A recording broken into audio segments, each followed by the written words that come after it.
I had to do it, guys. We have to talk about the first 4 episodes of Love is Blind Season 2. We will go live to cover this, but I have a lot of thoughts. I have a lot of thoughts on the whole situation. The love square between Jarette, Ayanna, and Mallory and Sal. We got to talk about that, but we have to talk about so much more. So let's get into this Love is Blind, episodes 1 through 4, recap.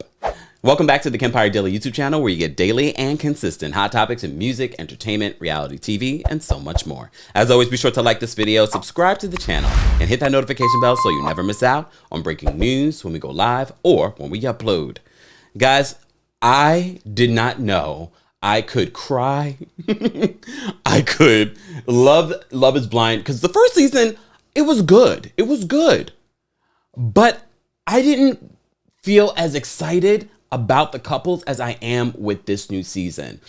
Again, if you have not watched at least the first 4 episodes, even though I watched a little bit of part 5 at this point, but don't watch this. Spoilers. And for those of you commenting, no spoilers in the comment section for everyone else that's still watching with me. We will go live to talk about this, so you can call in and share your thoughts. You know that's what we do here on the channel, along with everything else. But let's get into the couples. The process, just for those that don't know, Love is Blind is all about getting to know people before you get to even see them. I love the concept, and based on their track record, I know it's only the 2nd season, but a lot of those couples are still together. So apparently it works. Maybe? You know my psychology brain. I love to break these types of shows down. And I honestly, I'm in my feelings. Between Married at First Sight and now watching Love is Blind, I'm like, I was crying last night. Crying. Because there's so many moments where you're like, oh my God, they're not going to work out. And then they pull you back and like, oh, they're working out. Stop playing with me, Netflix. And damn you for raising your prices again. Anyways, let's get into the couples, because this is going to be a short recap, because I know you all love having these conversations with me.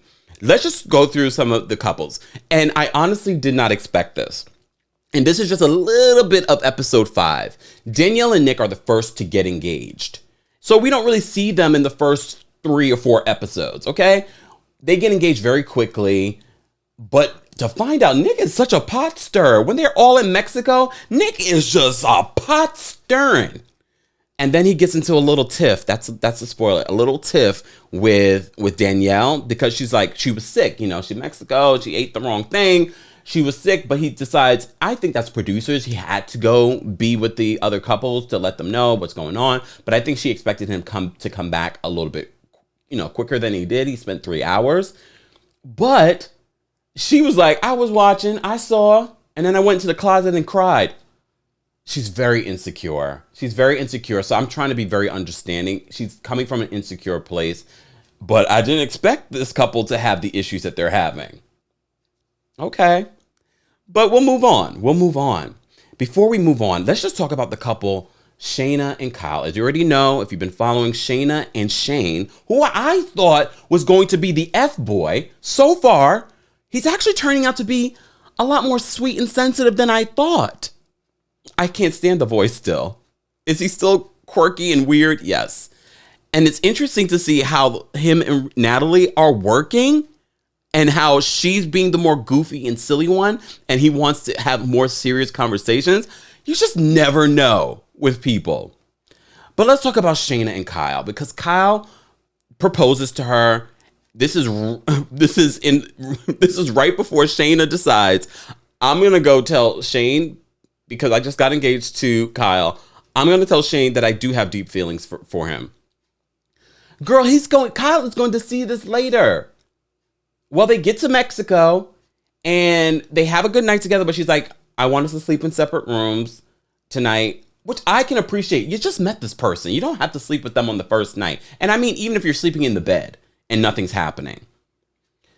I don't think she's fully attracted to Kyle. And I think not to say that I'm better. No, I have more of an open mind when it comes to physical appearances. First of all, Kyle is like physically, he has a nice body. Does he have the best looking face? No, but you know what sells me on Kyle? Kyle, nice teeth. If you know, you know, we talk about teeth here. Nice teeth. But his personality, which is what this whole show is about, you wouldn't think that people are superficial if you're going to be on Love is Blind. But then I tell you, look at Alyssa on Married at First Sight. Some people come on these shows with other intentions. Who knows? I don't know if that's the situation with Shayna. Is Shayna like the other girl from last season? No, she's not as much of a mess as the other young lady, the other blonde lady on season 1. I can't remember her name. It's unimportant. We're on season 2. But Shayna leaves Kyle in Mexico. I don't know if she gave him back the ring. I don't know if she told producers to tell him or she told him. What in the hell? How could you do that to that poor guy? At least say something to him. But Kyle says she's a poor communicator. Kyle says some sweet things about her. He's like, she is the best. I'm the luckiest man in the world. Like, he is so sweet. Yes, they have major differences, but he's open to you raising the kids with religion. There are plenty of couples that have been together a very long time that have very different beliefs in religion. But I also understand why that might be a stickler for Shayna. But why did you say yes? Why did you say yes to the engagement? You could have said no. You could have said no. But you actually still have feelings for Shayne. I actually think it probably would have worked out with Shayne. Maybe. I think it probably would have. Because Shayne is not what he sounds like in the pods. I feel for Kyle. I hope it works out for Kyle and Shayna in the end. Because I don't think Shayna is completely a terrible person. I get it. She very much like Jarette and Mallory and that quadruple, whatever you want to call it, menage a trois. Whatever's happening there, I get it. You're going on dates with multiple people. If you're lucky, you have a connection with more than one. Okay? I mean, if you're lucky, you have at least one connection. There are couples that didn't make connections that we see in the men's quarters and the ladies' quarters. Shayne and Natalie. I love Natalie because she's not what you expect. And I would never expect that this relationship would work. But based off of the couples, and they're like, if we see anyone that's going to make it, it's going to be those two. Because they seem to have a good time with each other. They're very different, but they look like they have fun. I think Natalie might be trying a little hard and maybe a little nervous around Shayne because she now envisions him as this, oh my God, he's hot. But he wants words of affirmation. He wants to have serious conversation, surprisingly, because he seems so goofy. But she's coming across as the goofy one. All right, let's talk about my heart, Salvador. Salvador made me cry. When he sang that song on the ukulele, did you cry too? His voice, I mean, he's no Adele. There's not a lot of Adele. But his voice, it pulled at my heartstrings. And I think whatever these conversations that he was having with Mallory really spoke to her. But she was also had a deep connection with Jarette. But Jarette is the guy that she would normally date. They really just like bros. And I get it too, because I like Jarette too. I like Jarette as well. Jarette has been through a lot. He's shared a lot. But I realized, didn't he share his stabation situation? Sorry. Because that was serious. But he only shared that with Ayanna. I don't believe he shared that with Mallory. But they still had a deep connection. I don't know if that was edited out. He probably did share it with Mallory. But Mallory knew in her heart that she should choose something different. And that would be Salvador. And Salvador is he studied opera. He's a sweet soul. But he also seems protective.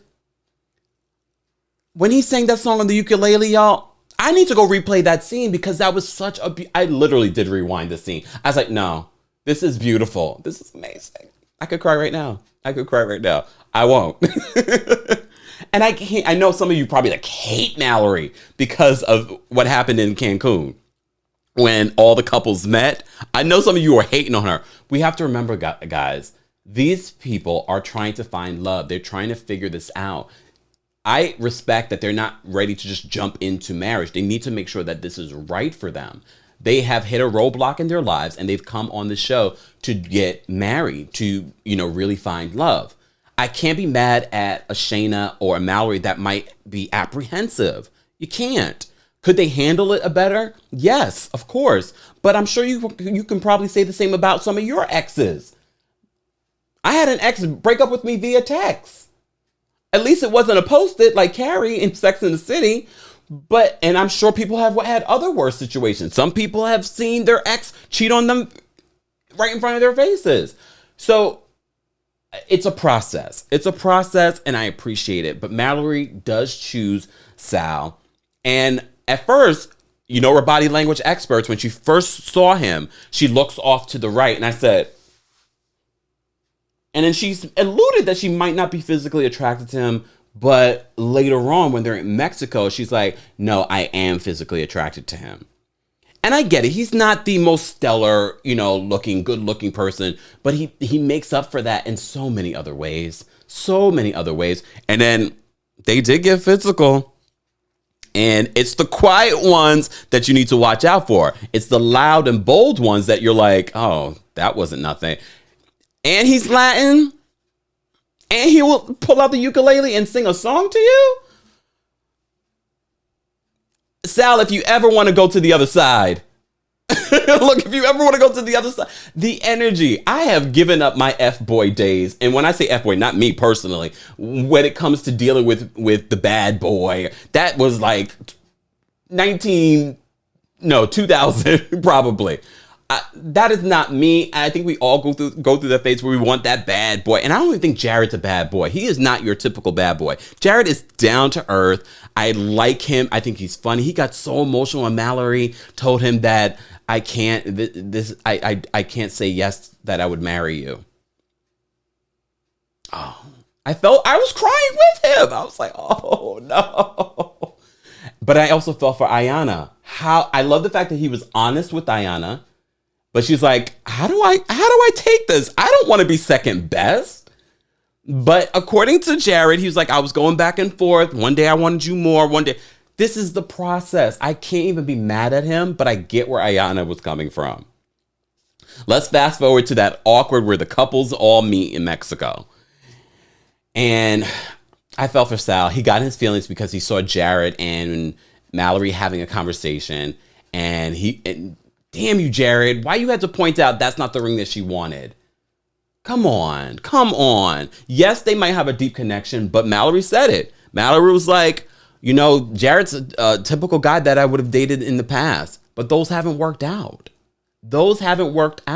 So many of us, and this is why I kind of defend the experts when people get mad at the experts on Married at First Sight. I was like, well, a lot of us think we know what would be perfect for us until we live it. And then we're like, that's why you're supposed to date.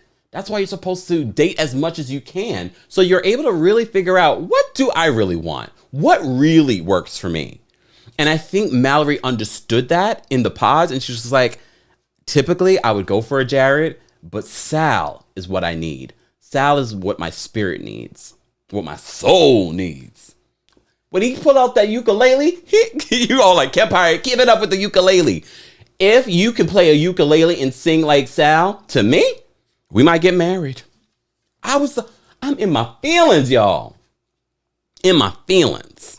I'm excited. We will go live. We will recap this entire Love is Blind Season 2. I had to, before the Saturday was over, I had to talk about it a little bit.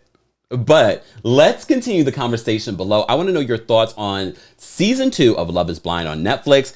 If you haven't watched it yet, go watch it. We will go live this week to talk about it. And as always, guys, be sure to like this video, subscribe to the channel, and hit that notification bell so you never miss out on breaking news when we go live or when we upload. Thanks for watching.